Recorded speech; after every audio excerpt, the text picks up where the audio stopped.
Bienvenue, bienvenue, bienvenue.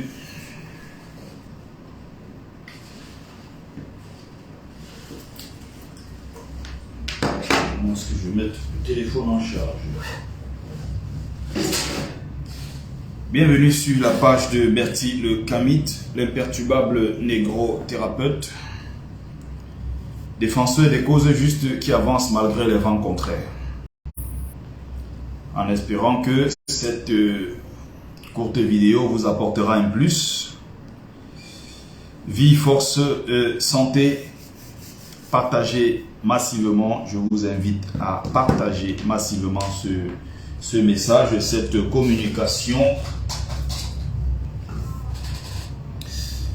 Je vous invite à partager d'ores et déjà. Connectez-vous, connectez-vous, connectez-vous, invitez les autres. Je vais moi-même sur ma page secondaire partager.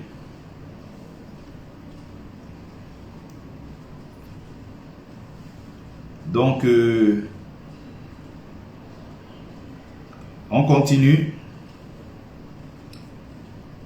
On partage, on invite les autres. Alors, je vais encore une fois de plus, n'est-ce pas, déconstruire ce mensonge, cette propagande, n'est-ce pas, anti-Bamileke, comme je l'ai annoncé. Donc, c'est des lives très importants, très importants. Donc, il s'agit de ce livre, La douloureuse histoire des expropriations dans le Mungo, de 1870 à 1890, pardon, à 1970, avec l'arrestation, n'est-ce pas, d'Ernest Wandji dans le Mungo.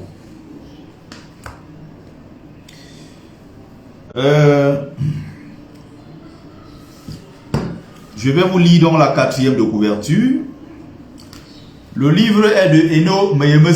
Souvenez-vous très bien que j'ai déjà fait plusieurs lives ici pour déconstruire un certain nombre de mensonges historiques et même de propagande anti-Bamileke, n'est-ce pas, venant de cet auteur, qui n'est d'ailleurs pas un historien, qui est un littéraire, tout simplement, mais qui est quelqu'un de très subtil, quelqu'un de très intelligent, qui a fait des grandes études, ici à Sciences Po, à Paris, un peu partout, n'est-ce pas, et qui est un manipulateur et qui sait très bien ce qu'il fait. C'est-à-dire que il est payé pour faire le sale boulot.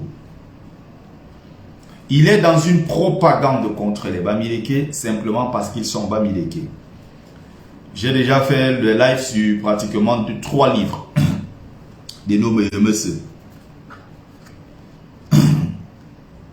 Donc, le Mungo, département au sol très fertile et situé à la lisière du port de Douala, a payé très chèrement, par des expropriations foncières, ses incomparables atouts depuis que le Cameroun a vu le jour à la faveur du traité négro.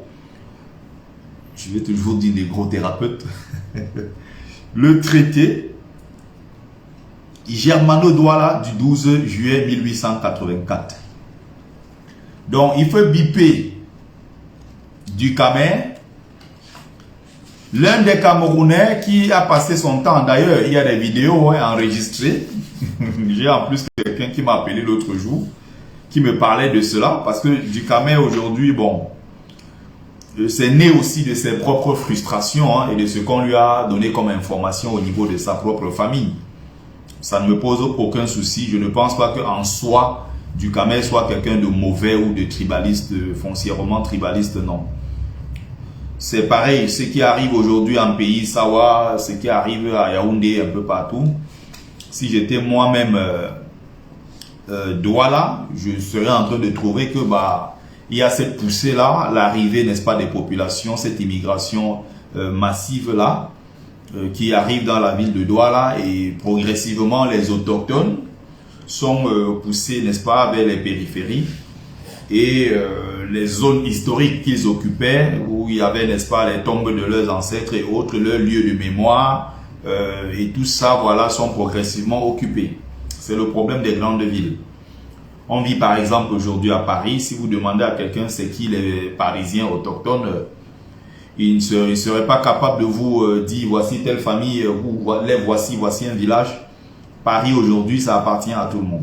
C'est le problème des grandes villes. Donc même ceux qui sont en train de se plaindre aujourd'hui à Douala, salut le voyageur Pipilan, ceux qui sont en train de se plaindre aujourd'hui à Douala en disant non, ils ont pris notre village, ils ont fait ceci. Dans 30 ans, ça sera encore pire parce que les petits villages des Sawa qui sont fiers aujourd'hui de dire que c'est leur village, ceci, c'est leur fierté, tout ça va disparaître parce que les gens vont les occuper.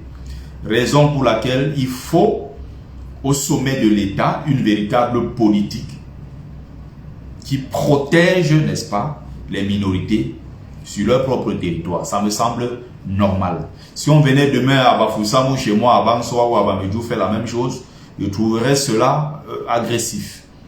Ce n'est pas à celui qui vient acheter un espace de terre à Douala qu'il faut poser le problème, mais il faut poser le problème à l'État. Pourquoi l'État est incapable de protéger ces gens? Donc, dans leur haine et leur tribalisme anti-bamileke, leur frustration, leur jalousie, ils se disent de toute façon, les terres sont occupées, mais en plus, ces terres-là sont occupées par ceux que nous n'aimons pas forcément. Les terres sont occupées par les bamileke, achetées par les bamileke.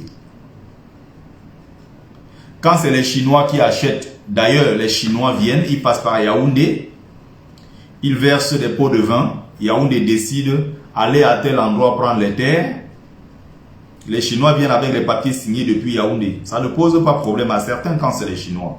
Ça ne pose pas problème quand c'est les Turcs, quand c'est les Brésiliens. Mais ça pose problème quand c'est l'homme bamileke. Donc vous comprendrez par là que ce n'est pas qu'une simple histoire de foncier, mais il y a au fond, derrière ces haines-là, il y a d'ailleurs ces derniers temps une résurgence de la haine anti-bamileke au Cameroun, entretenue ici par l'État du Cameroun qui veut cela, qui veut qu'on soit divisé, qui veut que le bamileke soit détesté et considéré encore aujourd'hui en 2023 comme le caillou dans la chaussure du Cameroun. Ce qui fait que même les bamileke qui essayent de s'en sortir,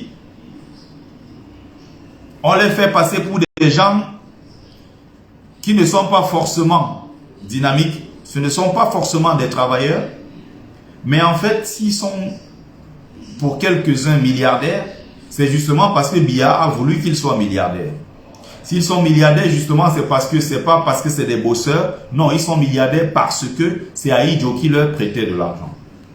Ou alors Ahidjo leur donnait beaucoup d'argent. Et moi, maintenant, de leur demander, ok, nous sommes en diaspora. En diaspora, ici, personne ne donne l'argent. Biya ne finance pas les Camerounais de la diaspora. Ou du moins, Biya ne finance pas les bamileke de la diaspora. Or, l'immigration des bamileke en diaspora, elle est récente. Ça date des années 90. Hein. Vous allez fouiller bien avant ça, les bamileke ne venaient pas beaucoup à l'étranger. Les bamileke étaient sur place au pays. Allez donc regarder les multimillionnaires bamileke à travers les États-Unis, multimillionnaires en Angleterre. Allez voir les multimillionnaires en euros. Hein. Multimillionnaires en euros, donc c'est les multimilliardaires en francs CFA. Allez les voir, ils sont installés à Dubaï. Allez les voir, même d'autres sont en Chine. Ils sont partout dans le monde. J'aimerais bien savoir si cette tranche de bamileke là, qui a fait fortune ces dernières années, j'aimerais bien savoir s'ils sont à ces niveaux-là parce que Ahidjo leur donnait beaucoup d'argent ou bien Biya leur donne beaucoup d'argent encore. Il faut sortir de ce discours-là qui est entretenu par des gens comme Eno Moyemese. Dans son ouvrage que j'ai traité ici la semaine dernière, il insultait le dynamisme des bamileke, qu'il appelle le peuple de travailleurs, pour faire croire qu'en fait, les bamileke ne sont pas des travailleurs, mais en réalité, ils sont là parce que Biya leur donne beaucoup d'argent. Comme au Cameroun, on entend des gens dire, en dehors de un bamileke ne sera jamais président, on les entend dire comment ils couchent avec leur mère, ils dorment avec des serpents, ils ont des immeubles hantés, les bamileke c'est des sorciers, les bamileke c'est le femme là et autres. Ils ont tout pour insulter notre dynamisme. Pour vous qui regardez, partagez s'il vous plaît, partagez. Je fais le live, question aussi de conserver.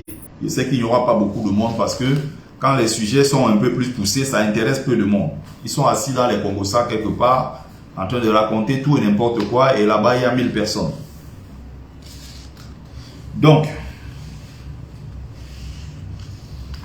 on va aller, je vais toucher un certain nombre de parties vraiment qui me semblent essentielles pour la compréhension. Mais je ne vais pas toucher tout le bouquin parce que le but, c'est que ceux qui veulent l'acheter, si vous voulez l'acheter, mon but ici n'est pas de venir tout vous donner. Aujourd'hui, le Mungo, à la page 8, à l'avant-propos, aujourd'hui, le Mungo est après le Vouri, le département du Cameroun où les expropriations ont été les plus terribles et les plus douloureuses pour les autochtones. Ceci pose déjà un problème quand on veut parler des autochtones.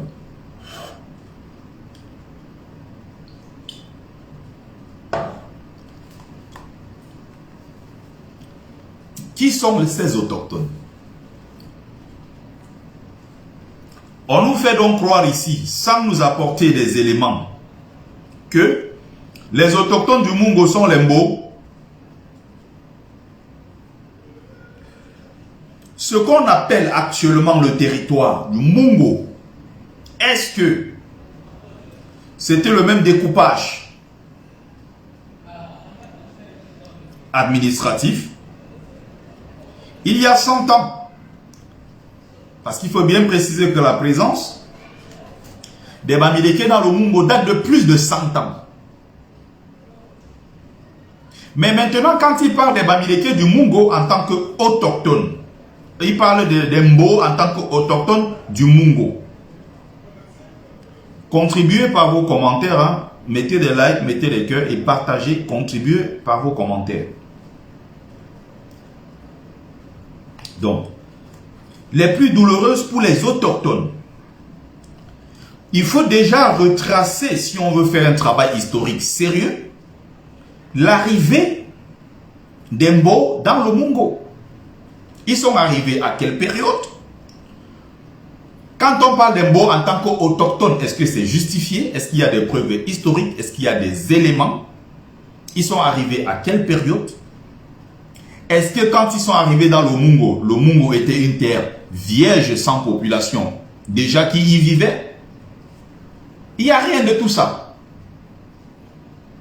Comment les Mbo ont fait pour être autochtones aujourd'hui du Mungo? C'est la première question qu'il faut se poser. Puisqu'on sait que le peuple Sawa en général, c'est le peuple de l'eau. C'est le peuple de la côte. Le Mungo actuel sont des zones de montagne. Je suis né, j'ai grandi dans le Mungo. Il faut retracer leur immigration. Comment ils ont fait pour se retrouver? Et est-ce que dans le Mungo, ils n'ont pas trouvé des populations qui étaient déjà? Si oui, quelles sont ces populations? Et quel est aujourd'hui le poids et le regard qu'ils ont sur ce qui peut être, leur héritage ancestral? Donc on se lève un matin, on parle des Mbo du Mungo en tant qu'autochtones. Autrement dit, ceux qui ne sont pas Mbo sont des allogènes. C'est des choses qui doivent disparaître du Cameroun. Autochtones, allogènes, on est encore en 2023. On a des choses comme ça dans notre constitution.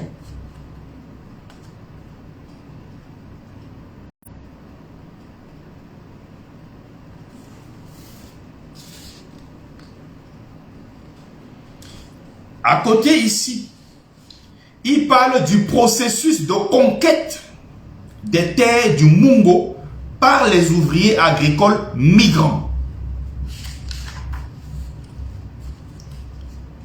Il parle comme ça des Bamileke. Mais il parle des Bamileke ici comme étant des migrants. Il est important de rappeler ici que les Bamileke n'arrivent pas comme étant de simples migrants qui viennent se chercher dans le Mungo. Il y a d'ailleurs l'arrivée dans le Mungo par vagues successives. Mais il faut bien expliquer le contexte de l'époque. C'est un travail qu'il essaye de faire par la suite, mais de façon très malhonnête.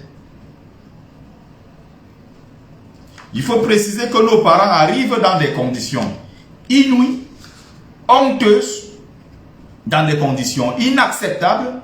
Nos parents Bamileke arrivent là-bas en tant qu'esclaves. D'un côté, on se plaint de l'arrivée des Bamileke qui auraient pris des terres. De l'autre côté, on ne se plaint pas des Allemands qui ont pris des terres et des parties stratégiques, les terres les plus fertiles, qui ont esclavagisé nos ancêtres, qui ont conservé ces entreprises-là sur des siècles.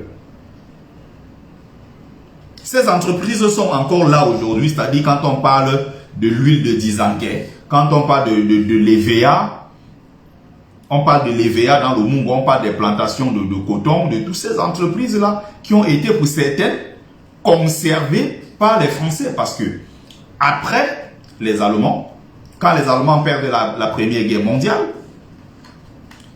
à partir de 1916, les dernières troupes jusqu'en 1917, les dernières troupes vont complètement partir du pays.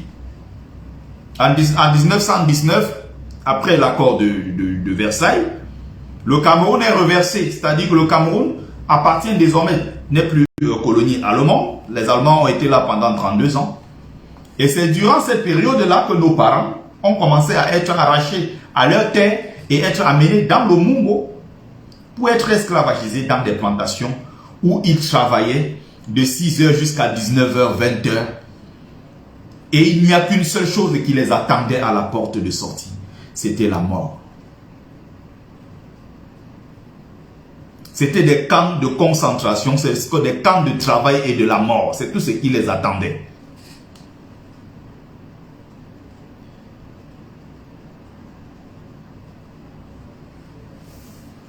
Donc,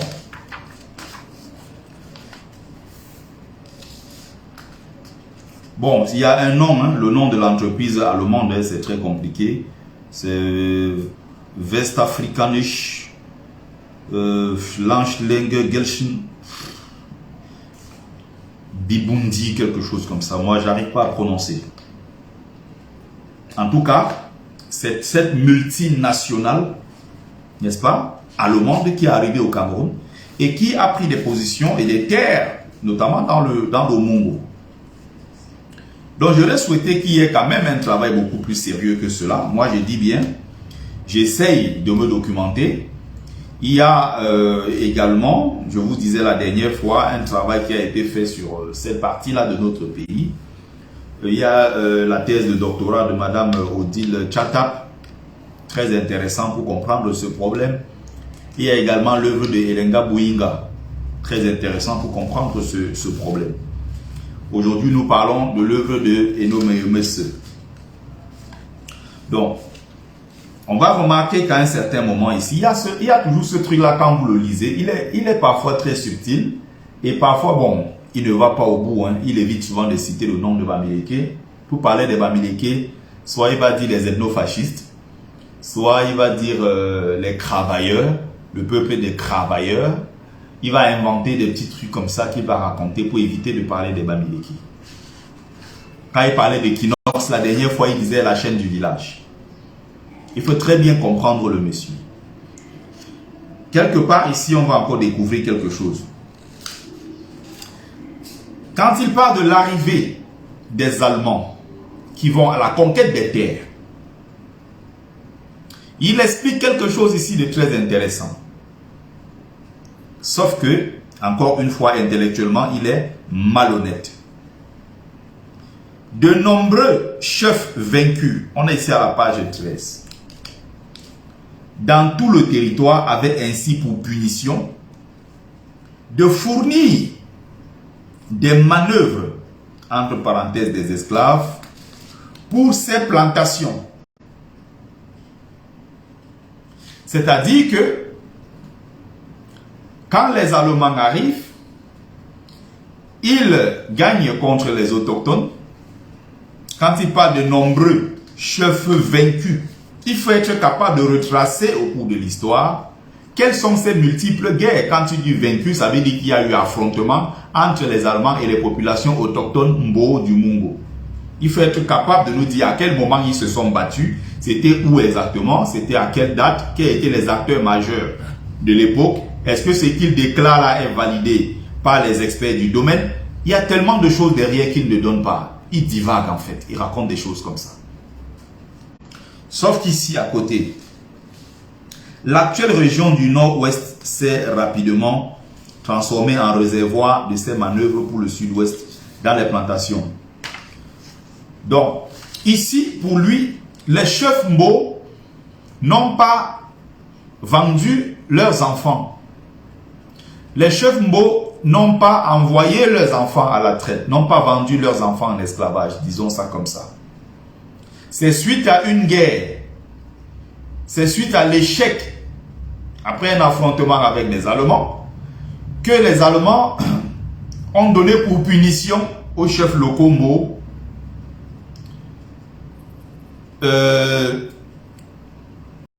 aller chercher, n'est-ce pas, leurs propres enfants les plus forts, les plus robustes, les plus dynamiques, pour envoyer dans des plantations. C'est-à-dire qu'il essaie ici de dédouaner ces chefs-là en disant ce n'est pas de leur responsabilité.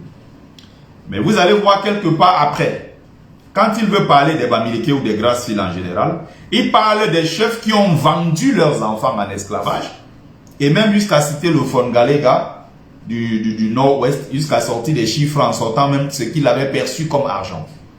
C'est-à-dire que d'un côté, on essaie de protéger les Mbo en disant qu'en fait, ils n'avaient pas vendu, mais en fait, le vendeur, c'était qui? C'était les Bamileke. Voilà le problème. Voilà le problème. Malhonnêteté intellectuelle.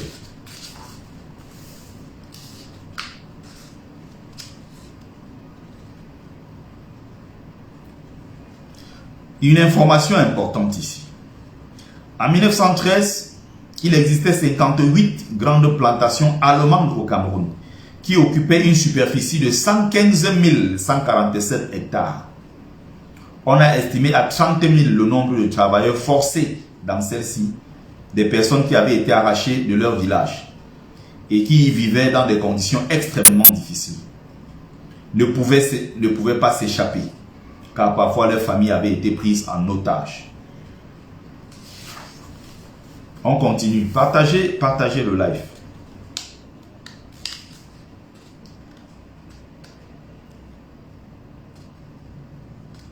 Donc, c'est l'équivalent ici de 80 000 km², soit 8 millions d'hectares. C'est dit jusqu'à quel point la Nord-Ouest Cameroun Gesellschaft était une très très grande compagnie qui avait énormément de terres dans notre pays. Donc je ne comprends pas comment aujourd'hui, salut Metouka Mwafo, bienvenue dans le live. Je ne comprends pas comment on peut ne pas se plaindre des Allemands qui avaient 8 millions d'hectares de terres occupées chez nous, mais se plaindre plutôt des Bamileke qui ont obtenu des terres après des âpres souffrances, après des années de dur labeur, et même ceux qui ont acheté leurs propres terres. C'est ceux-là qu'on fait passer pour l'ennemi qui a arraché les terres. Or, les Allemands détiennent jusqu'à 8 millions d'hectares. Ça semble ne pas inquiéter ces gens qui défendent les Mbo ou ces Mbo qui disent que les Bamileke ont pris leurs terres, sans toutefois citer la compagnie allemande qui à l'époque avait pratiquement 115 000 hectares sur l'ensemble du territoire, dont 58 grandes plantations. Il faut comprendre jusqu'à quel point ces gens sont animés par une seule chose, la haine du Bamileke. C'est pour ça que quand on parle, il ne faut pas seulement parler, il faut au moins se parler sur la base des documents.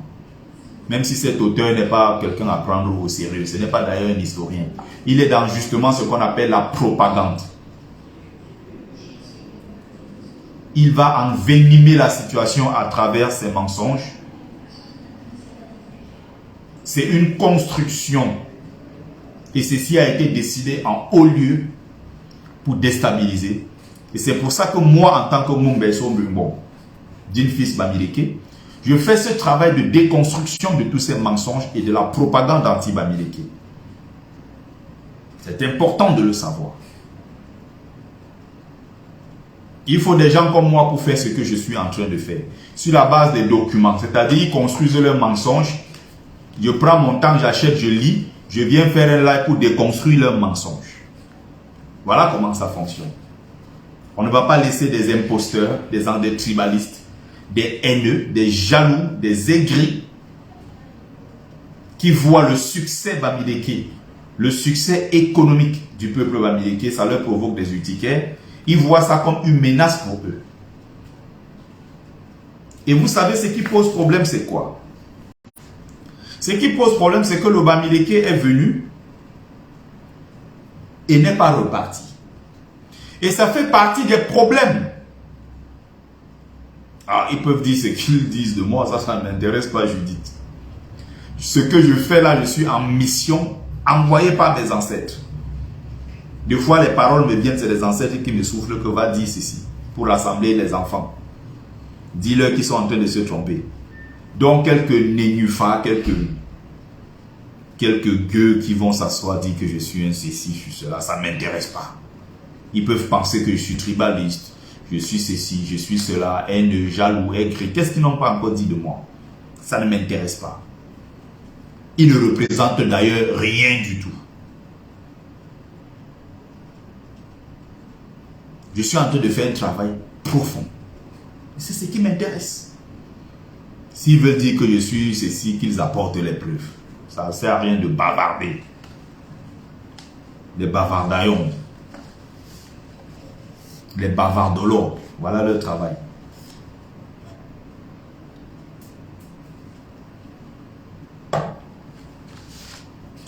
Donc, quand on regarde les conditions dans lesquelles les Bamileke sont arrivés,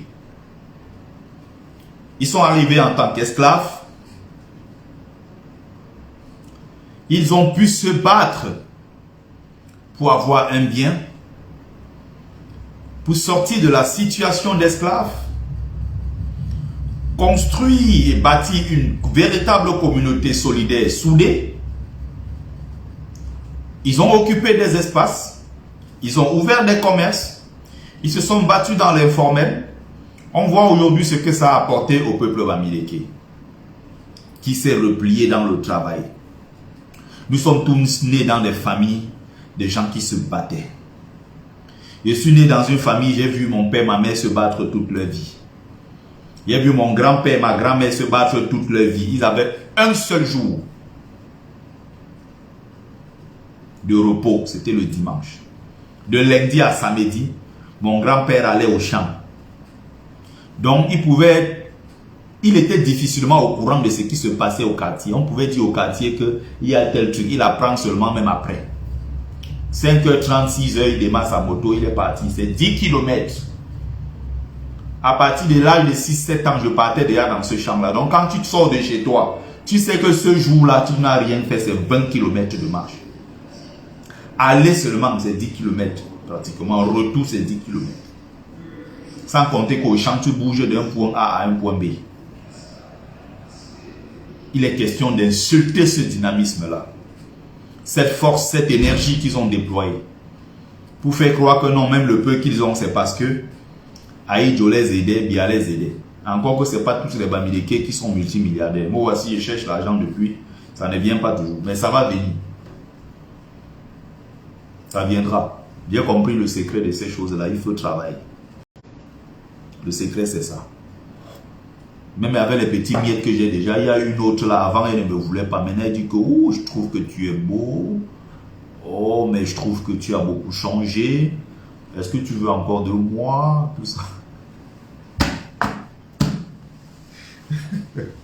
Je veux de tout le monde, je ne repousse personne. Alors,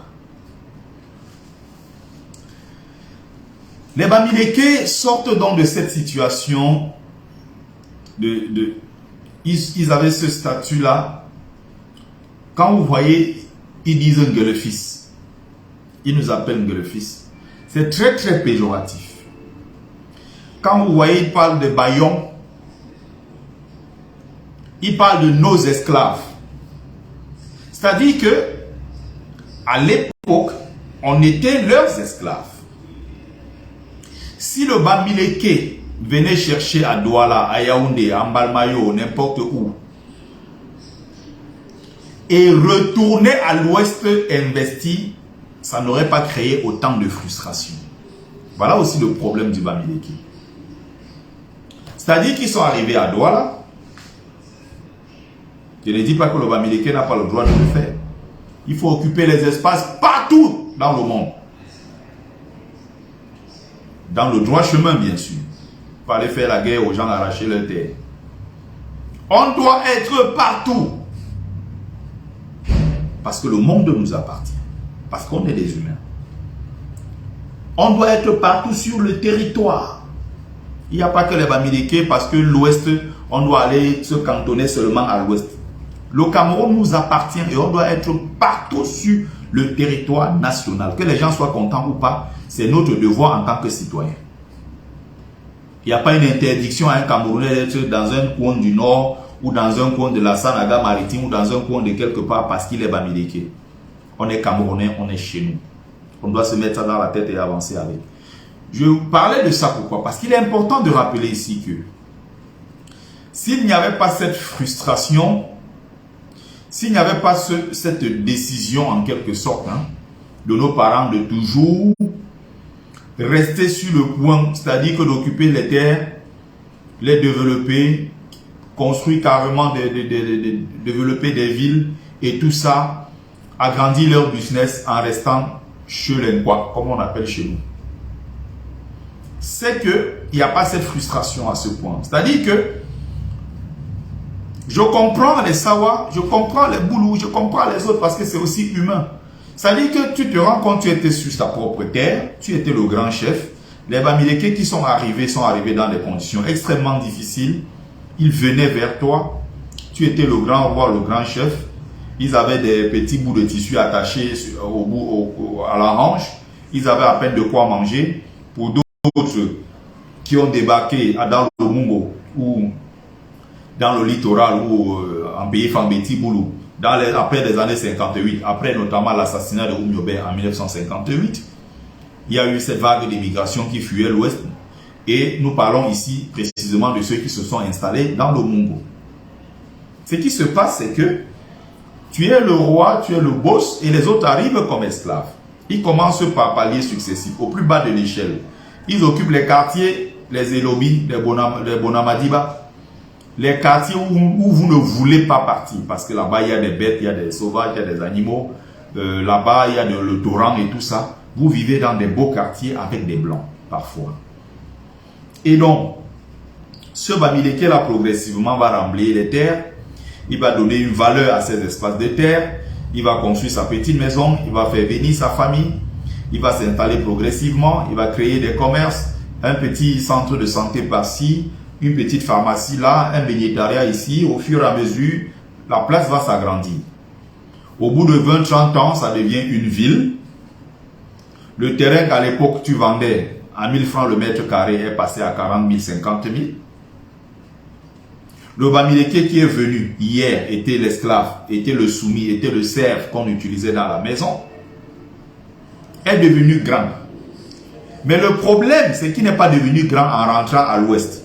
Il est devenu grand devant son maître d'hier, qui aujourd'hui est en location sur lui, donc sur son propre territoire. Ça crée des frustrations terribles. Je peux vous confirmer ici que même si c'était les Bamileke eux-mêmes, ça allait leur faire très très mal.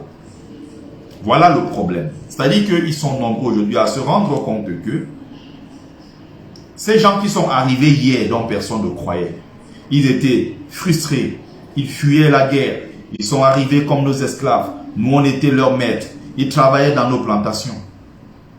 Progressivement aujourd'hui, ils ont des grandes plantations, aujourd'hui ils ont des immeubles, aujourd'hui ils ont des commerces, ils ont ceci, ils ont cela. Et quand ceux-là, qu'on appelle les autochtones, se retournent aujourd'hui et regardent, ils se posent des questions. Ce qui me semble évident. Il y a des frustrations derrière. Beaucoup de frustrations. Je pense que si les Bamileke étaient allés investir à l'ouest, les gens n'auraient pas peut-être beaucoup prêté attention. Parce que l'ouest, ça reste l'ouest. Les gens ne vont pas forcément chercher à l'ouest ce que les Bamileke font. Même ce qu'on a fait aujourd'hui à l'ouest, et qui fait le tour de la toile, c'est parce qu'il y a des gens qui font des photos et mettent sur des sites, sur Internet et autres.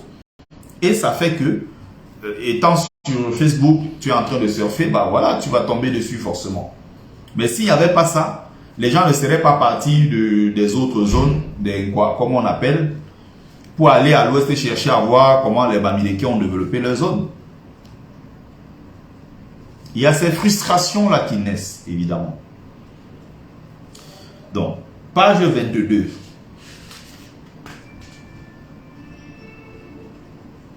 C'est très grave, hein? Jusqu'à quel point les parents étaient esclavagisés, jusqu'à quel point les parents étaient traités. C'est ainsi que le gouverneur Jesko von Puttkamer avait signé un décret en 1900 exigeant que chaque plantation soit dotée d'un cimetière. Tellement ils mouraient les ouvriers agricoles. Le travail qui s'y exerçait était tout bonnement de l'esclavage.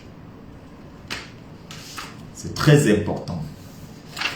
J'espère que vous savez que les affaires des cimetières et autres, ce ne sont pas des choses qui faisaient partie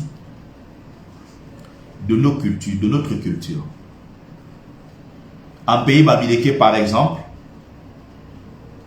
il y a rarement des cimetières. Rarement. Si vous voyez des cimetières, c'est dû à ce phénomène-là. Soit si vous voyez des cimetières, c'est que c'est des cimetières catholiques, cimetières musulmans, cimetières protestants. Mais le Bamileke en tant que peuple vit avec ses morts. Comme dans toutes les cultures africaines. C'est avec l'arrivée des religions qu'on a créé des cimetières pour aller entasser des êtres humains. Non. Dans notre culture, ça n'existait pas. Des cimetières. Vous avez un pays Bamileke, on enterre les morts à la maison. Dans chaque maison où vous entrez, soit on enterre les morts dans les chambres, et il n'y a pas de... On lisse tout, on met le lit, on vit, on dort avec. Tu vois? Vous n'allez pas arriver forcément, on va dire voici un cimetière. Non, vous vivez là, vous traversez, vous menez votre vie. Mais c'est celui qui est dans la maison qui sait qu'à tel endroit on a enterré telle personne. Si on a retiré les crânes, il y a ce qu'on appelle la maison des crânes. Ou la maison des ancêtres, Dieu Foussier. Par exemple. Ce sont eux qui sont venus avec leurs affaires des cimetières. Jusqu'à aujourd'hui, vous voyez des nègres qui meurent. Ils disent que non, il faut qu'on aille l'enterrer à côté de l'église. Parce que là-bas, il est très en sécurité et proche de Dieu. Des névroses, des nègreries.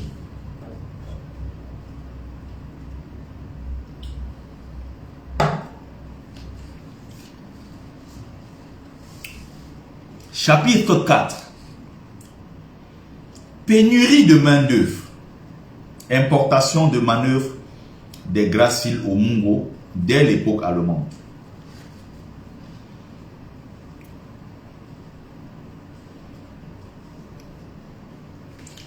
Voilà ce que je vous disais.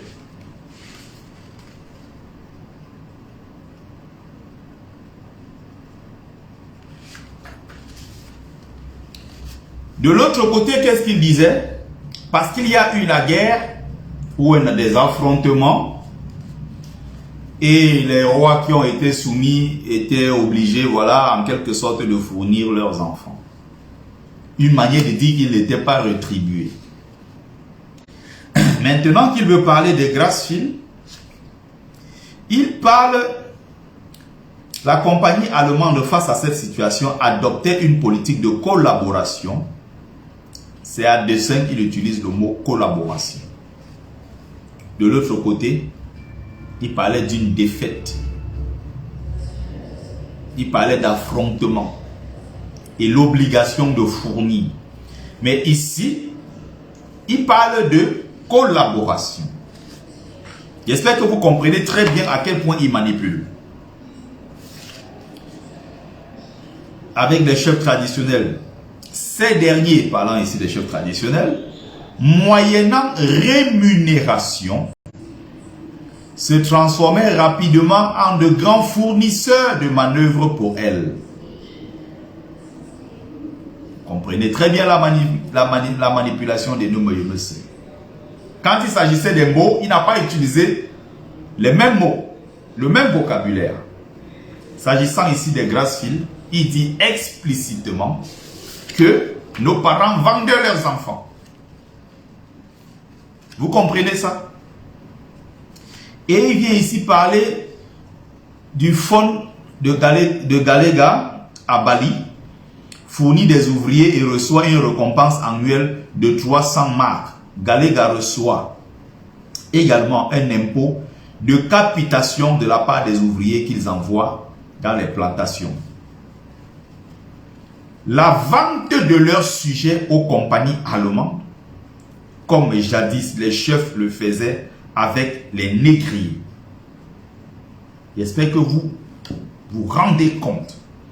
Ce monsieur est tellement habité par la haine. Déjà, quand il parle d'Embo, il parle de Sawa en général. Il ne parle pas des affrontements.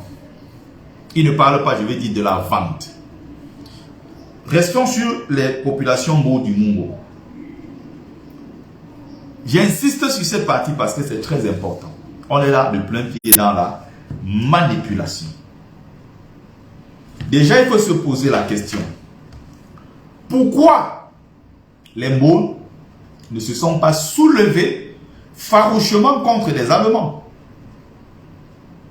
Pourquoi il ne retrace pas dans le livre? Pourquoi il ne parle pas de cela dans le livre? Est-ce qu'il a des éléments? Est-ce qu'il a des preuves?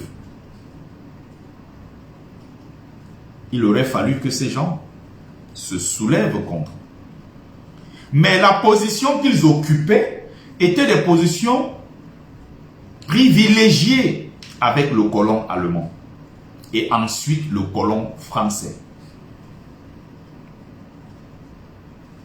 Parce qu'ils étaient des contremaîtres dans des plantations. Les Mbo eux-mêmes étaient des grands propriétaires des grands espaces. Et ils employaient donc, ils prenaient donc des Bamileke, nos parents, dans leurs plantations comme des esclaves, des ouvriers agricoles, qui ont été déportés de l'Ouest pour ces zones-là. Et quand il a donc eu la crise, les chefs Mbo n'étant pas capables de payer les ouvriers agricoles Bamileke, ils faisaient des récompenses en nature. Soit ils donnaient des femmes, certaines de leurs femmes, au Bamileke, soit ils donnaient un certain espace de terre en récompense de leur effort parce qu'ils ont travaillé longtemps pour le mettre. Il est important de rappeler ici que pendant que l'Allemand dirigeait, pendant que le Français dirigeait, à côté, il y avait directement le mot qui était le contremaître dans ces plantations. Comme vous avez le Bassa et les Fambeti Boulou, dans toutes ces plantations, étaient des chefs pendant que nos parents Bamileke étaient ceux-là qui souffraient, qui étaient au plus bas de l'échelle, qui faisaient les travaux les plus ingrats avec nos frères Bafia.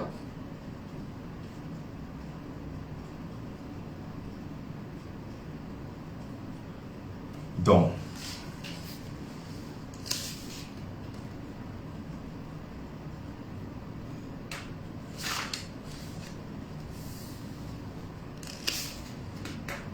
il y a des chiffres ici qui peuvent nous intéresser. En 1935, sur les 21 207 ouvriers agricoles à travers le pays, dans les plantations françaises, on rappelle ici qu'on est déjà en 1935. Donc les Allemands étaient partis depuis 1916, 1918, fin de la Première Guerre mondiale, à partir de 1919, le traité de Versailles, et le Cameroun passe ici. Il y a sous mandat d'abord de la SDN, sous protectorat de l'ONU. Donc on est en 1935. Le pays, dans les plantations françaises, 9891 travaillaient dans le Mungo. Il faut savoir que le Mungo à l'époque était un très grand réservoir de ces ouvriers agricoles. Donc,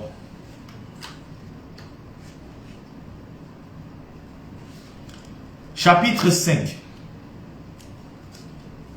Il parle ici de ce qu'on appelle la politique de diviser pour mieux régner. C'est-à-dire que la politique française de promotion de plantations indigènes dans le Mungo à partir de 1923, 2 points, feu vert à l'accaparement de terres par les migrants. Il faut expliquer le contexte. Il faut situer ça dans le contexte de l'époque. On est en 1923. Donc les Français qui détestent tant les Bamileke qu'ils ont fait venir dans les plantations comme esclaves, d'après ce que veut nous faire comprendre et nos meilleurs messieurs, dans la politique du diviser pour mieux régner. Donc ce sont ces Bamileke là qui ont bénéficié,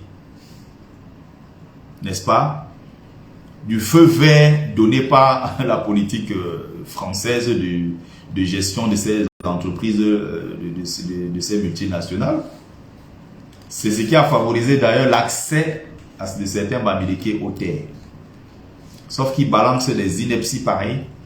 Il n'a pas de preuves, il n'a pas de témoins, il n'a rien. Encore une fois, ça s'appuie sur rien. Pas de référence, rien du tout. Que du bavardage. Le commissaire de la République française au Cameroun, Théodore Paul Marchand, gouverneur du territoire de 1923 à 1932, pour des raisons politiques, notamment de l'opposition aux populations côtières. Mais je ne vois pas l'intérêt de s'opposer ici à l'époque aux populations côtières, d'autant plus qu'il n'y avait pas de guerre ouverte, il y avait une collaboration entre les populations autochtones et les envahisseurs, colons français et précédemment, disons du moins les premiers qui avaient occupé ces terres qui étaient des Allemands. On ne note pas ici une véritable rébellion farouche contre les occupants allemands et par la suite contre les occupants français. Parce que évidemment, ceux qui avaient des positions de privilégiés, c'était eux. Donc ils n'avaient pas intérêt à se soulever en tant que tel. Même s'il peut avoir, n'est-ce pas, par-ci, par-là, quelques divergences, quelques voix comme ça qui s'élèvent, mais de façon vraiment disparate, isolée. Ça n'a pas grand effet. Parce que évidemment, la situation de l'époque les arrangeait.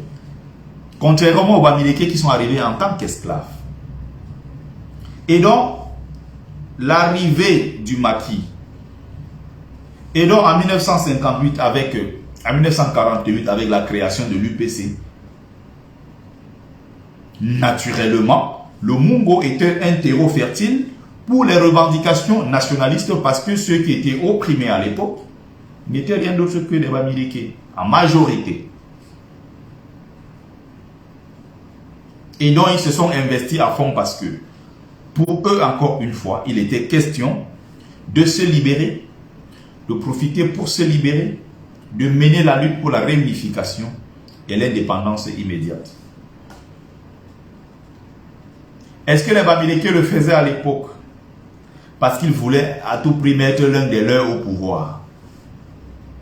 Si oui, comment s'appelait le Bamileke qui était le choix, le candidat des Bamileke qu'on tenait absolument à mettre au pouvoir? Les Bamileke ne décidaient sur rien. Ils n'étaient que des esclaves, que des soumis, que des serfs qui faisaient du sale boulot, des boulots ingrats que personne ne voulait faire pour survivre. Voilà comment nos parents sont arrivés. C'est dans ces conditions que nos parents sont arrivés.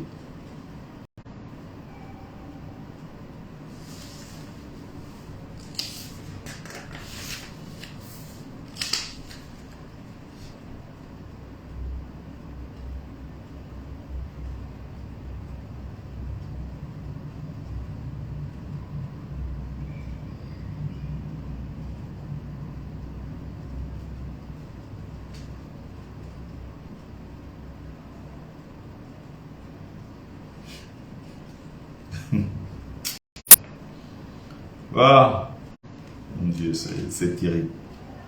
La haine.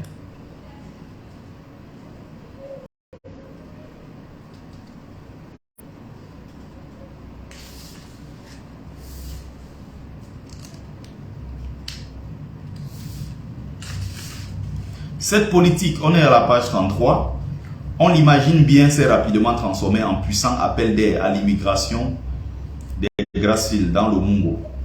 Le trop plein de population, sans terre, de la région Bamileke et Bamou y a trouvé une aubaine. Le Mungo ne comptait que 16 habitants au kilomètre carré contre plus de 50 habitants dans la région Bamileke. Ces migrants économiques et fonciers, c'est très grave. Hein? Ils parlent de nos parents comme des migrants économiques et fonciers. Ils n'insistent pas sur le fait qu'ils étaient des esclaves. Non, ils étaient des migrants économiques et fonciers. Et surtout, quand ils parlent de l'ouest Cameroun ou alors du pays Bamileke qui est très petit, est-ce qu'il a donc pris le soin d'expliquer aux gens que, à cause d'un certain nombre de revendications et de cette haine de la France contre le peuple Bamileke, le découpage administratif avait été fait de telle manière qu'il fallait que les Bamileke soient dans une zone recluse. Et ce qui explique aujourd'hui la plus petite région du Cameroun, c'est la région de l'Ouest.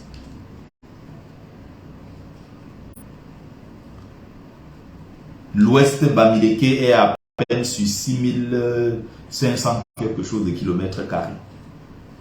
Le seul département de Fumban, le seul département du Noun, dépasse tout le reste de l'Ouest. Un seul département. Mais le reste a 7 départements. Département du Kunki, du Haut-Plateau, de la Mer Noire, de Bamboutos et ceci, 7 départements pour à peine 6500 km². Le reste de la région la plus vaste, c'est chez nos frères Bamoun, qui d'ailleurs disent qu'ils ne sont pas nos frères. Mais bon, ça ne nous dérange pas. Pour certains. Mais nous sommes Bamileke, nous sommes fiers de l'être. Que les gens ne soient pas fiers d'être Bamileke, qu'on leur colle l'étiquette de Bamileke, ou s'ils ne sont pas contents, c'est leur problème. On a la page 34. Il faut expliquer aux gens.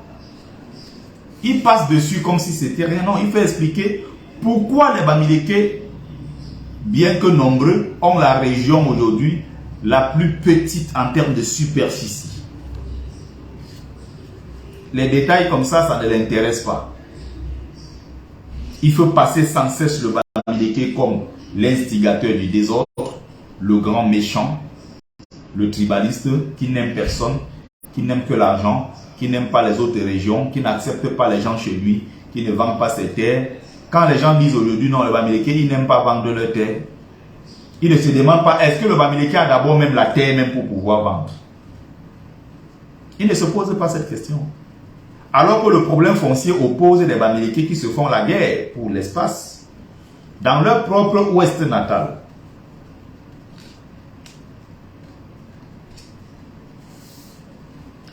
Ces migrants économiques et fonciers ont encouragé à créer des petites plantations aux superficies très réduites, sans commune mesure avec les grandes héritées des Allemands et dont ils devenaient de fait propriétaires, tout comme des terrains sur lesquels ils avaient créé leur mini-plantation. Ils se sont mis à y cultiver du cacao, du café, de la banane, de l'arachide, à planter des palmiers à huile, à la demande de l'administration coloniale naturellement pour gagner de l'argent. Sauf qu'il ne dit pas aussi que les Bamileke de cette époque, ils n'avaient pas le droit de cultiver autre chose que les plantations, que les cultures de rente. Parce qu'il était strictement interdit de cultiver autre chose que ceci. Ils ont fait la guerre à nos parents qui voulaient créer des plantations de manioc, de macabo, d'igname et autres. On leur disait que même le peu d'espace qu'on vous laisse, il faut savoir que vous avez l'obligation de ne cultiver que ce dont nous avons besoin pour notre industrie en Europe. Ces cultures-là, cacao, café et autres, nos parents ne consommaient pas du café. Nos parents ne consommaient pas le cacao. Ils ne consommaient pas tous ces trucs-là. Mais ils obligeaient à cultiver. Et qui décidaient sur le prix par la suite, c'était des Blancs qui les achetaient et qui décidaient sur le prix. Raison pour laquelle le Mungo, notamment en Konsaba, c'était devenu une zone où on avait des grandes plantations de café qui étaient contrôlées par les Occidentaux et des mini-plantations ou de quelques petits planteurs qui venaient vendre leur petit café. Nos parents sont arrivés comme ça petits, ils sont allés par paliers successifs.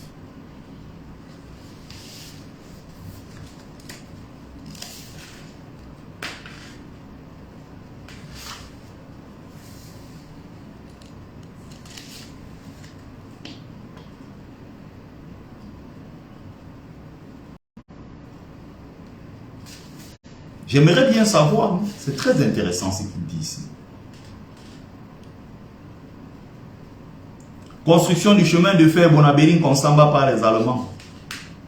Les a recrutés en grand nombre comme manœuvre. D'autres ont été recrutés dans des plantations cacaoyères de la zone de Mbanga. Celles des Blancs comme celles des Mbo qui en possédaient déjà. De même, il s'était mis à travailler dans les plantations de ballons, Djombe Penja, qui recrutaient beaucoup de manœuvres. Je rappelle que nos parents sont arrivés là-bas, ils ont travaillé dans ces plantations-là. Il y avait d'ailleurs l'un de nos voisins qui est mort à plus de 70 ans. Il était arrivé dans le Mungo tout petit. Il a été esclavagisé dans ces plantations-là. S'il te dit ce qu'on leur donnait, il était venu avec femme et enfants. À l'époque, comment ils se sont battus pour avoir le peu de terre pour cultiver et nourrir leur famille. Quand il parlait de cette histoire, il en pleurait. C'est ces Bamileke-là qui ont souffert le martyre qu'on veut faire passer aujourd'hui pour des agresseurs. Il dit ici donc comme celle des Mbo, c'est-à-dire des Mbo qui possédaient des grandes plantations comme les Blancs. Qu'ils nous disent donc que sont devenus dans ces Mbo, que sont-ils devenus? Est-ce qu'ils sont connus aujourd'hui? Ils sont dans le Mungo. On peut aller les rencontrer pour demander vos parents ou vos grands-parents avaient des grandes plantations, ils étaient des richissimes, qu'est-ce qui s'est passé à l'époque? Sauf que lui-même, l'auteur lui-même va donner la réponse par la suite. La crise économique mondiale de 1929 a eu des répercussions au Cameroun. C'était bénéfique. Cette situation inattendue a été bénéfique pour les migrants bamileke, mais dramatique pour les Mbo. Donc, ce n'est pas de la faute des Bamileke. S'il y a eu une crise économique mondiale, elle a permis aux premiers d'obtenir davantage de terrain. Un administrateur colonial du nom de François Reynaud a décrit de la manière suivante le processus. La crise économique qui sévit de 1928 à 1932 bouleversa l'ordre établi. Les planteurs ne surent pas, il parle ici des planteurs Mbo, ne surent pas s'adapter à la situation créée par les nouveaux cours de beaucoup inférieurs à ceux des années précédentes. Et il y a une partie dont je ne veux pas... il y a une partie très intéressante. Bon, je lis tout. Espérant des temps meilleurs, ils s'endettèrent aussi bien dans le commerce local qu'auprès de leurs employés. Comprenez très bien ici, leurs employés Bamileke, à qui ils demandèrent d'attendre la prochaine campagne de cacao pour être rémunérés de leur travail. Comprenez très bien.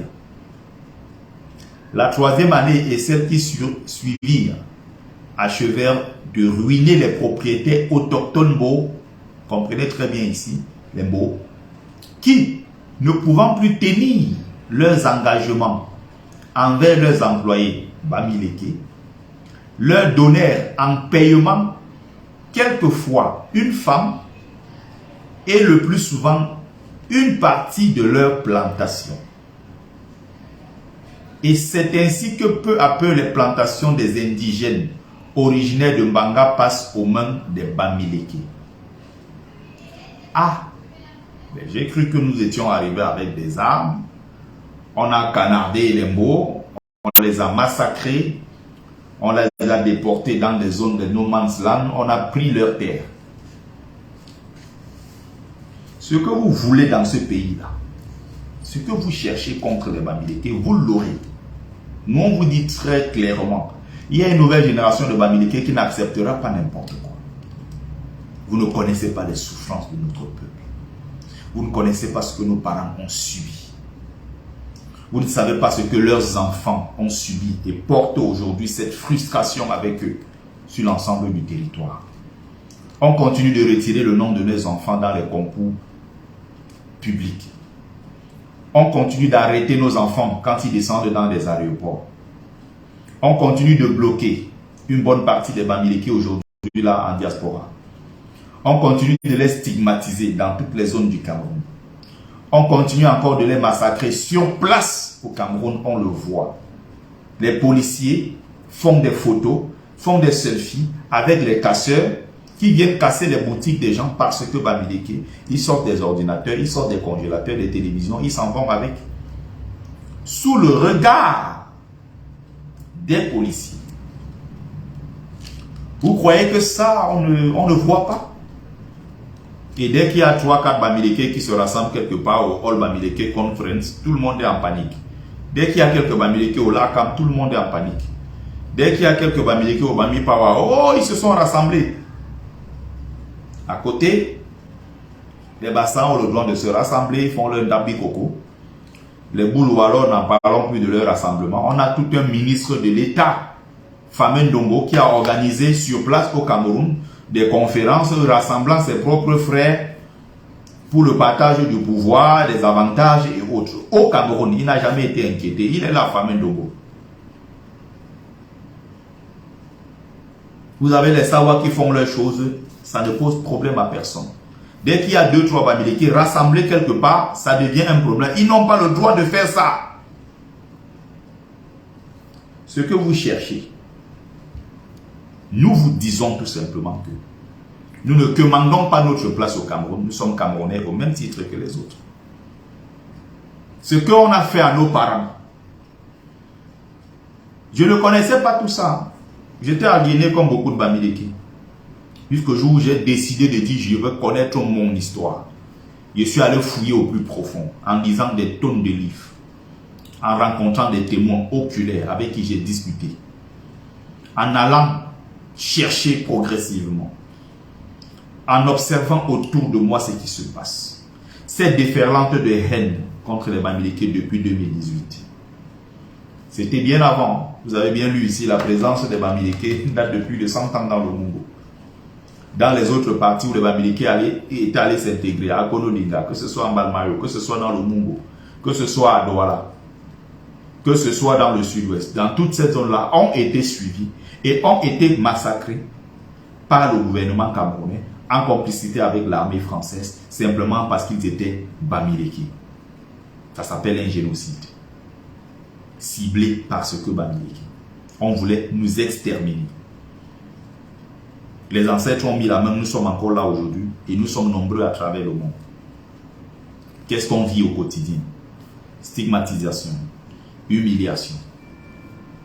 Pendant ce temps, quand on essaie de sensibiliser pour faire comprendre la portée aussi de la lutte que nous menons en parallèle, ceux qui viennent me donner des leçons sont eux-mêmes les Bamileke en tomates.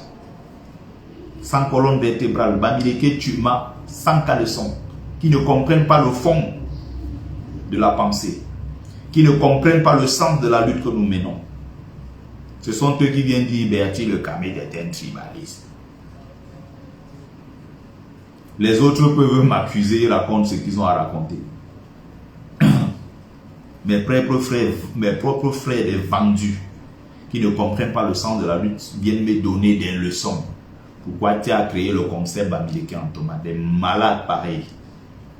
Justement, il faut créer ce concept pour définir, pour apporter pour mettre des mots, n'est-ce pas? Mettre des mots sur ces névrosés que vous êtes, sur ce que vous subissez et vous refusez de voir les réalités en face. Mais je le précise à chaque fois, il est important de reconstruire, de se reconstruire en tant que peuple, d'être à l'écoute des autres, mais ne jamais faire quoi que ce soit contre aucune communauté de notre pays. Parce que nous ne sommes pas dans une démarche de haine contre quelqu'un. Il faut éviter cela. Mais si on nous stigmatise en tant que peuple, nous aurons le devoir de nous battre en tant que peuple. Et ce que je rappelle ici, tous les jours, c'est que tout ce qui est manigancé à Yaoundé jusqu'ici, c'est parce que tout est fait pour empêcher un Bamileke qui s'appelle Kamto d'être président. D'où les chantages que vous pouvez voir à gauche, à droite. Oh, vous voulez que votre frère soit président, mais vous boycottez les artistes. Oh, vous voulez ceci. On va alors voir comment va voter votre frère de Kamto là. On va voir comment il va gagner. Il n'aura même pas 3%. Nous n'allons pas le voter parce que vous faites trop de bruit. Il ne voit pas l'homme, la carrure, la statue, il ne voit pas l'étoffe. Il ne voit pas un monsieur crédible, présidentiel. Non. Il voit tout simplement un Bamileke. Et voilà comment on a éduqué les gens à détester l'autre. Au point où ils nous font du chantage aujourd'hui. Pour nous dire que non, en fait, si vous continuez comme vous voyez, on vous voit en diaspora, vous agitez, sachez que de toute façon, nous n'allons pas voter votre Kamto. Ça veut dire quelqu'un comme ça, s'il vote même, demain sa voix est volée, il ne descendra pas dans les rues pour dire « Where is my vote ?» Il ne demandera pas où est son vote. Parce qu'au fond de lui, il n'est pas possible qu'un Bamileke soit président, comme si un Bamileke n'était pas Camerounais. Comme si un Bamileke n'était pas un humain. Comme si un Bamileke était inférieur aux autres Camerounais. Il faut sortir de ce discours. On est tous Camerounais. Il faut rassembler. Il faut bâtir ensemble. Et c'est le défi que nous avons en tant que peuple. Quand les autres nous regardent de l'extérieur, ils ne voient pas Bamileke, nordiste, Sawa, tout ça. Ils voient tout simplement des Camerounais. Et il faut se battre ensemble. Et c'est le plus grand défi que nous avons. Le défi du vivre ensemble et du manger ensemble. Ça ne changera pas. Les Bamileke seront Bamileke. Les Boulous seront Boulous. Les nordistes seront nordistes. Les Sawa seront. Ça ne changera pas. Et dans tous les pays du monde, ça existe. Il y a des tribus partout. Il n'y a pas un pays du monde sans tribu. Même en France, qui est une vieille démocratie, qui est une nation, on a pris 2 siècles pour bâtir la nation française, le peuple français. Il y a toujours les Savoyards qui vous disent qu'ils ne sont pas français. Il y a des Corses qui disent qu'ils ne sont pas français. Vous avez des Bretons qui disent... Vous avez partout. L'Occitan, vous avez des gens qui ont des particularités et qui le revendiquent. À plus forte raison, des États au Cameroun qui étaient d'abord constitués à l'époque en tant que tribus, qui ont vécu pendant des siècles en tant que tribus. À plus forte raison. Donc, tout cela,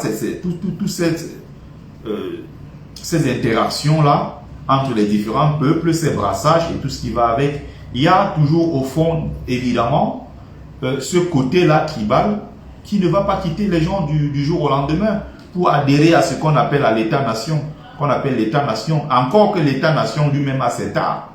Parce que l'État-nation, dans l'une de ses prérogatives, il faut effacer tout simplement tout ce qui est tribu pour adhérer à un seul idéal qui est la nation. Mais il faut qu'il y ait évidemment ce ciment-là qui va permettre à tous les peuples de se reconnaître en tant qu'un seul peuple. Ce qu'on peine encore à faire aujourd'hui dans plusieurs pays d'Afrique, c'est le cas du Cameroun.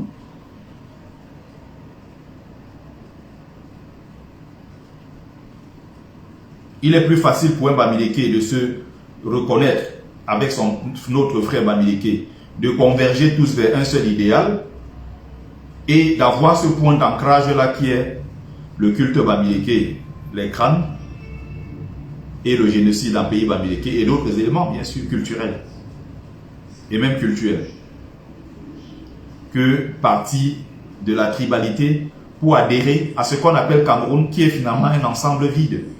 Qu'est-ce qui fait que toi et moi, qui sommes différents, qu'est-ce qui fait que on puisse tous se dire on est Camerounais et adhérer à quelque chose qui soit quelque chose de commun à nous tous, en dehors du Cameroun, qui est cet espace de terre que nous avons. Il faut qu'il y ait des éléments sur quoi on peut s'accrocher pour dire que désormais on forme une nation. Tout ça, ça se bâtit. Mais l'État qui est en place ne fait pas l'effort de le bâtir. On fait l'effort plutôt de diviser, de stigmatiser, d'exclure les autres. Voilà ce que l'État fait. Alors qu'il faut fédérer, il faut rassembler. Il faut qu'il y ait cet idéal-là. Il faut qu'il y ait ce point d'ancrage. Il faut qu'il y ait ce point culminant vers lequel tout le monde veut aller.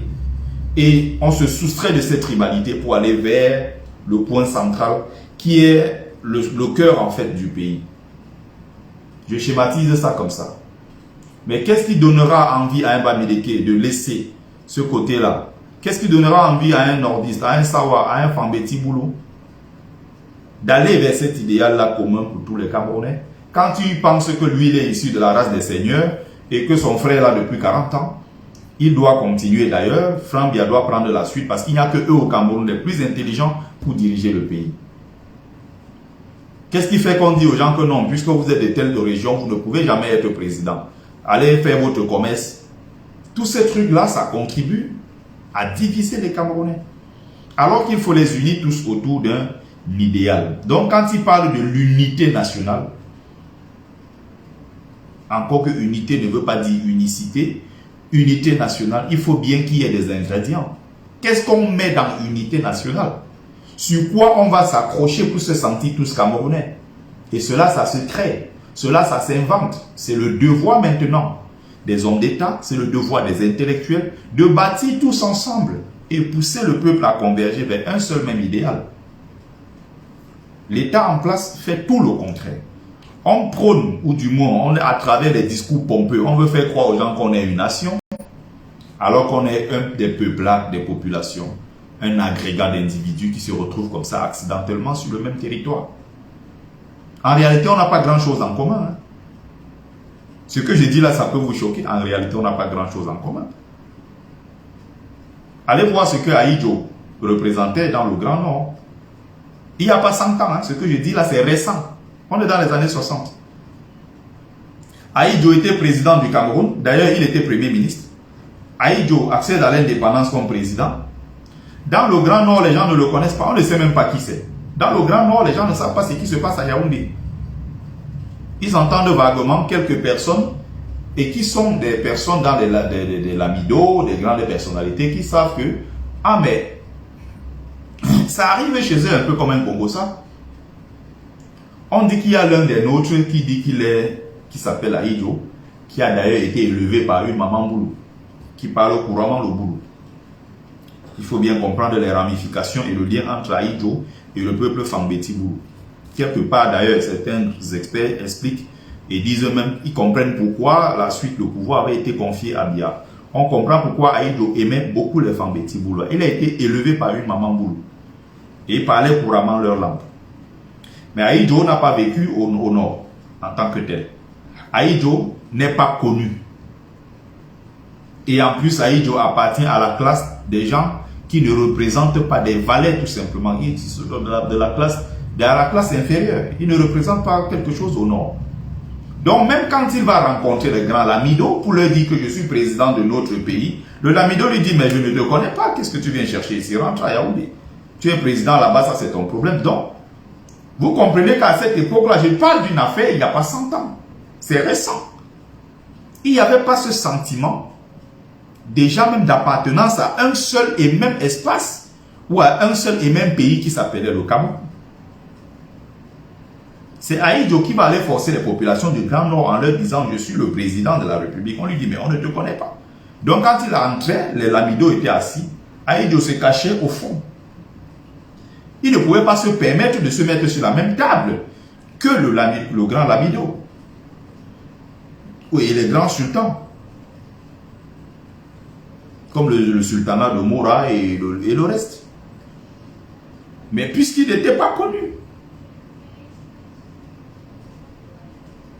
Donc, imaginez à cette époque-là, je parle comme ça du Grand Nord, aller dans un pays Fambeti Boulou là-bas, demander aux gens qui à l'époque eux-mêmes, Biya, ça ne leur disait pas grand-chose.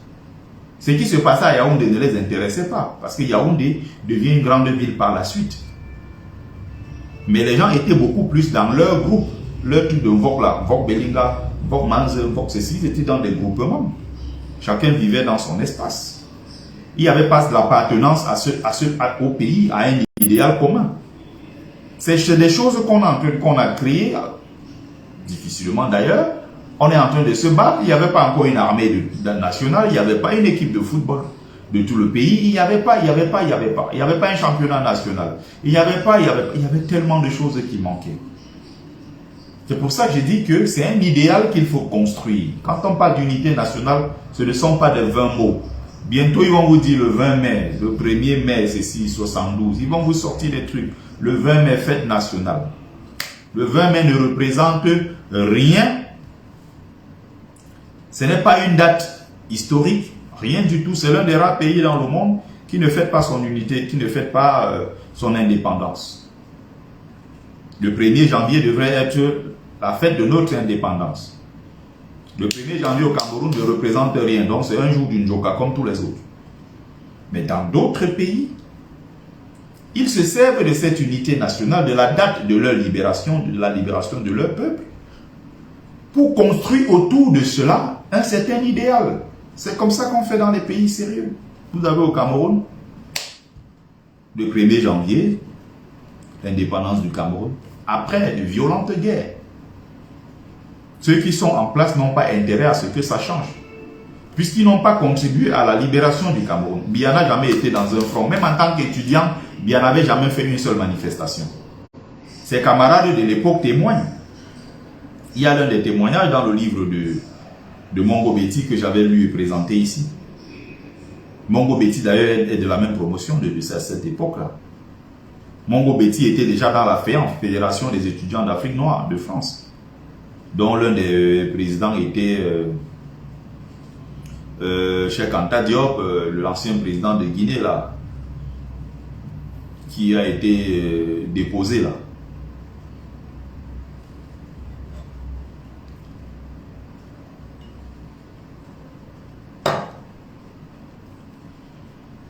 Donc, je vais aller, j'ai terminé. Hein. Donc, vous voyez encore une fois qu'il y a il n'y a pas d'éléments pour prouver ici qu'il y avait un projet communautaire des Bamileke dans le Mungo qui visait à tuer les Mbo, arracher leurs terres et les occuper. Donc, il va venir sortir quelque chose ici, mais alors là, c'est ce qui m'avait renversé. Ça m'avait renversé. Il va appeler encore une fois. Hein. Donc, les Maquisards ont été des groupuscules éparpillés un peu partout dans le Mungo. Malgré tout, une milice qui avait été créée au mois d'avril 1959, appelée Régiment du Mungo, et constituée des membres de la Jeunesse démocratique camerounaise, organe annexe de l'UPC, chargé de l'encadrement des jeunes. Ce régiment était commandé par un nommé Kamdem Bernard. Donc, il est choqué que dans le Mungo, dans le maquis, dans le Mungo, que celui qui soit à la tête du maquis soit un Bamileke. Au point où il va dire ici que mais pourquoi un Kamdem Bernard et pourquoi pas un Essomé. Il est choqué. Il ne se demande pas pourquoi les Essomé n'étaient pas impliqués dans la lutte. Pourquoi les Mbo ne se sont pas impliqués massivement au sein de l'UPC. Mais il remet la faute au Bamileke. Comme aujourd'hui on voit la brigade anti-Sardina en diaspora, tout a été fait pour éloigner tous ceux qui étaient non Bamileke, pour en fait expliquer aux gens par la suite que ceux-là, c'est les Bamileke qui veulent le désordre, ce sont eux qui veulent déstabiliser le pays. Alors regardez, la base, il n'y a que des Bamileke, la preuve, ce sont eux qui font tous ces désordres-là, ce sont eux qui veulent déstabiliser le pays. Tous les éléments qui sont non Bamileke, on fait tout pour les acheter. Isoler donc les Bamileke et faire croire qu'après, de toute façon, il n'y a que eux dans le combat. C'est des discours construits et donc il faut les déconstruire. C'est ce qui s'est fait pendant les années 90, lors des années de Brest, lors des études, quand les étudiants étaient en train de faire grève. Il y a ceux qui étaient non Bamileke, qu'on a évidemment payé, à qui on a même donné des bourses, on a éloigné de la lutte. Résultat final, il fallait présenter tous ces gens-là, comme les Wantoko, vous voyez, comme une bande de Bamileke qui voulait déstabiliser le pays. Voilà comment ça se passe. Et ça a toujours fonctionné comme ça. À nous donc de ne pas tomber dans ce piège. La question qu'il faut se poser ici, on est dans le Mungo. Les Bamileke sont là. C'est un peuple qui a une tradition nataliste, qui fait beaucoup d'enfants. Il y a la polygamie chez eux. Ils y sont depuis pratiquement 100 ans. À l'époque, ils étaient pratiquement à 50 ans sur le territoire. Ils étaient des esclaves. J'ai expliqué ça déjà plus haut. Donc c'était un terreau fertile. Toutes les conditions étaient remplies pour que les Bamileke soient ceux-là qui s'impliquent dans la lutte parce qu'ils étaient en situation d'esclaves. Donc il fallait cette révolte-là. Et la création de l'UPC était une aubaine pour eux. Contrairement aux autres qui étaient des contremaîtres dans des plantations, qui occupaient les rôles de chefs, leurs femmes ne vivaient pas dans les mêmes conditions, leurs enfants parfois côtoyaient les blancs, contrairement aux nôtres. Ils n'avaient pas intérêt à ce que ça s'arrête à l'époque. Ils n'avaient même pas intérêt à entrer dans le maquis pour vivre dans la saleté, tout simplement parce qu'ils voulaient se révolter contre un système. Tout cela, ça se comprend. Mais encore une fois, c'est plein de manipulations. Ils s'étonnent donc. Cette milice s'attaquait aux Blancs, mais aussi aux Mo, propriétaires de plantations. Cet aspect du nationalisme de l'UPC dans le Mungo est de nos jours totalement occulté. Ce n'est pas occulté. Il faut apporter les faits. Ce n'est pas une histoire qui date de 2 siècles, 3 siècles, non. Il y a des témoins oculaires. Il y a des gens qui sont encore là, qui peuvent raconter l'histoire, que nous avons d'ailleurs rencontrés. Pour certains avec qui nous avons des discussions quotidiennes. Quel auteur sérieux, historien sérieux peut venir balancer de telles choses qui ne s'appuient sur rien? C'est occulté par qui? Quel est le pouvoir qu'un Bamileke a pour décider d'occulter quelque chose? Est-ce qu'ils occupent les instances décisionnaires en tant que Bamileke? Est-ce qu'ils occupent les instances décisionnaires pour décider si on occupe quelque chose ou pas? Soulevez le sujet. Si vous avez des Bamileke qui ont pris les terres de façon illicite, récupérez ces terres. Mais surtout, il faut récompenser. Parce qu'ils sont arrivés sur ces terres en tant qu'esclaves. Ils ont le droit d'être dédommagés. Et donc, c'est ce que lui-même il explique plus haut. Pour certains qui étaient des chefs Mbo, qui avaient des grandes plantations et qui utilisaient les Bamileke à l'intérieur comme esclaves ou comme travailleurs agricoles, à un moment, quand ils ne pouvaient plus payer, ils étaient eux-mêmes obligés de céder certaines parties comme salaire. C'est un peu comme on prend des populations, on les esclavagistes. En compensation, ils prennent un certain nombre d'espaces de terre. Et les descendants de ceux-là viennent se plaindre qu'ils ont pris nos terres. Il faut également compenser leur souffrance, leur sacrifice. Combien de Bamileke il faut comptabiliser ceux qui sont morts dans les plantations. Il faut comptabiliser tous ceux-là qui ont été esclavagisés à l'époque. Vous savez combien on peut chiffrer cela? Non. Il est facile de se lever aujourd'hui et dire que les Bamileke sont venus dans le Mungo, ils ont pris les terres des Beaux. C'est facile de se lever et raconter des inepties. Monter les peuples les uns contre les autres.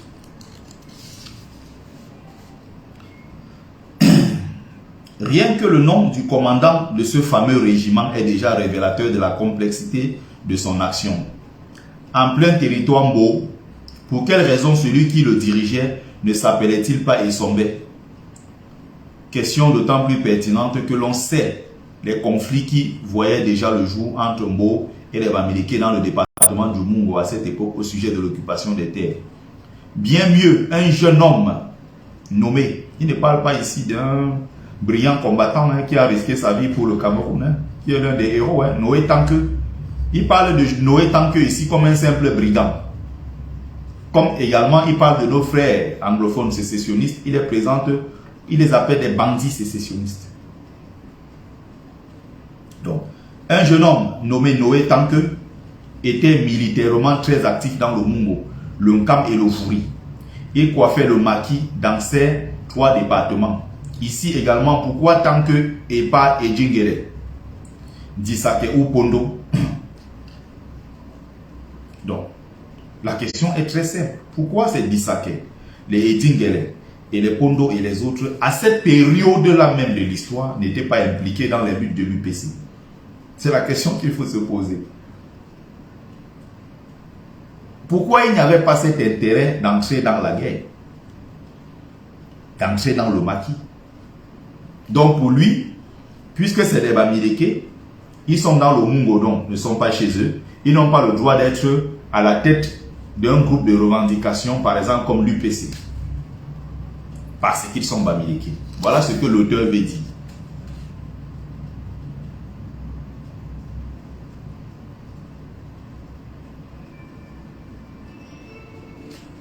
Ils étaient des patrons, ils n'avaient pas intérêt. Ça ne les intéressait pas à faire quoi que ce soit. Ce discours est dangereux. Très dangereux. Et vous comprenez pourquoi ces gens sont payés. Quelqu'un qui était en prison, il a mangé l'argent des Bamileke, on a fait des manifestations pour lui, il a perçu de l'argent et tout ça le soutient.